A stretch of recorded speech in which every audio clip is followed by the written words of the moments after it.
यवतमाळ जिल्ह्यात वाढत्या घरफोडीच्या घटनांना आळा घालण्यासाठी पोलीस अधीक्षक कुमार चिंता यांनी दिलेल्या कडक सूचनेनंतर स्थानिक गुन्हे शाखेने धडाकेबाज कारवाई केली आहे। मारेगाव येथील एका मोठ्या घरफोडीचा छडा लावत पोलिसांनी तब्बल 21,37,771 रुपयांचा 100% मुद्देमाल जप्त केला असून 2 जणांना ताब्यात घेतले आहे। मारेगाव येथील रहिवासी सुशील जंगेवार यांच्या घरी 7 एप्रिल रोजी अज्ञात इसमांनी धाडसी घरफोडी केली होती।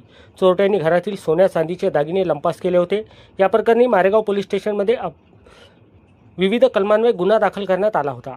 गुन्ह्याचा समांतर तपास करत असताना वणी येथील स्थानिक गुन्हे शाखेच्या पथकाला गोपनीय माहिती मिळाली की 2 विधी संघर्ष बालकांनी ही चोरी केली असून चोरीचा माल पुसद येथील एका सराफा व्यापाऱ्याला विकला आहे। या माहितीच्या आधारे पथकाने तातडीने सापळा रचून दोन्ही बालकांना ताब्यात घेतले।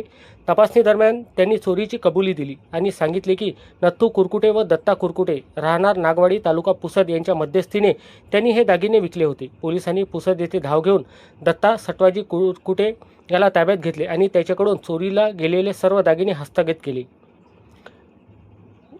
यामध्ये सोन्या चांदीचे दागिने किंमत एकूण 21,37,771 रुपये असा 100% माल जप्त करण्यात आला।